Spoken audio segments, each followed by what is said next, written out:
mfura murabizira muzira ubwoko mutiremye mwari mwatereranywe n'isi igishora cy'imiborogo abana batana n'ababyeyi amanywa ahinduka icuraburindi twari twatereranywe n'isi. muraho nshuti bavandimwe, amazina yanjye ni Safari Munyarugendo, nkaba ntuye hano muri Leta Zunze Ubumwe za Amerika, nkaba nkomoka muri teritwari ya Rucuru, provinsi ya Nord Kivu, muri collectivité chefferie ya Bwisha, muri groupement Busanza, mu rusisiro bita mu Kiriba. Nkaba ndi umuyobozi w'umuryango Isoko, ishami rya Amerika. Isoko n'umuryango w'abatutsi abanyekongo bishize hamwe, bakomoka mu bice bya Rucuru, Masisi, Rubero, Warikale, Nyiragongo, Karehe no Kwijwi. Uyu mwaka bahamagarira mwese abanyamuryango, inshuti mwese, muze twifatanye kwibuka abacu biciwe i Mudende. Hishwe abatutsi barenga 300 bishwe mu ijoro y'itariki 10 rishira ku itariki 11 umwaka w'1997 mu nkambi ya Mudende mu Rwanda. Bishwe arukora abatutsi. Tuzabibuka uyu mwaka ku nshuro 28.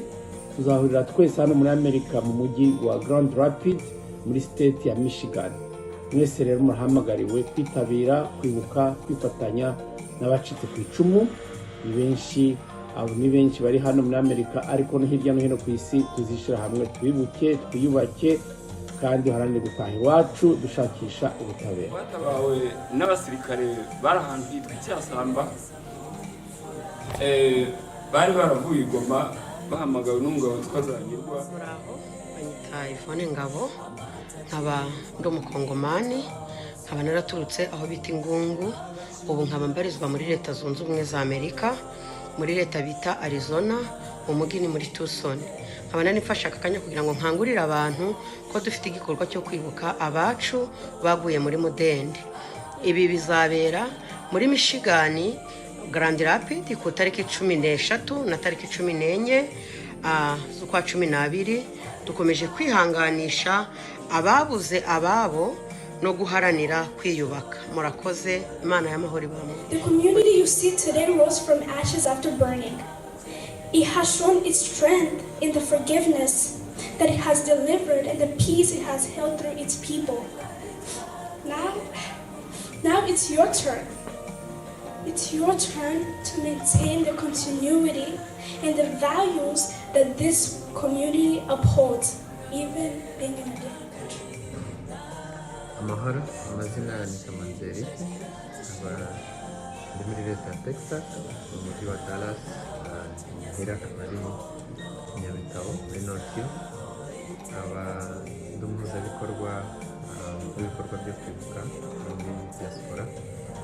Nshishikariza buri muntu wese uri muri leta ya Amerika, cyane cyane abari muri Michigan, abari muri leta zegereye Michigan, twese duhurire muri Michigan muri Grand Rapids, aho dufite igikorwa cyo kwibuka kizaba kuri tariki ya 13 ndetse na 14 z'ukwezi kwa 12 mu mwaka. Tukazaba dufite ijoro ryo kwibuka rizaba kuri 13. Ndashishikariza buri muntu wese, urubyiruko, ababyeyi, abapapa, twese tuhaboneke twibuka abavandimwe bacu bishwe bazira ko ari abatutsi. Tubonereho n'umwanya wo gukomeza twamagana ubwicanyi bukomeje gusaba urubyiruko, muze twige amateka, turi kumwe n'abasaza bakuru bazi amateka, ndetse tuba dufite abaririmbyi, abahanzi bazaza kudufata mu mugongo, n'abantu bafite ubuhanga mu bintu bitandukanye bazaba bari kumwe natwe. Turi kumwe n'abashyitsi batandukanye bo mu mujyi wa Michigan. Turashishikariza rero ko twese tuhaboneka, yaba ari abandi bo mu bihugu bitandukanye b'inshuti, u Rwanda, Abarundi. Nshimira rero buri wese, nizera ko tuzahahurira. Murakoze cyane. Babonye umuhigo mwatwatsi iwacu mutugira impunzi muduhoza mu buhunzi indangamunzi tubera umwirondoro impamyabumenyi yacu ihinduka amateka ateye intimba idashira natwe duhora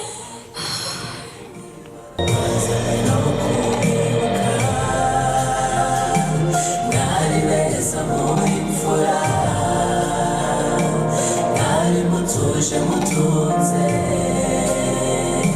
amata kivumye imitozo bagacura bufunze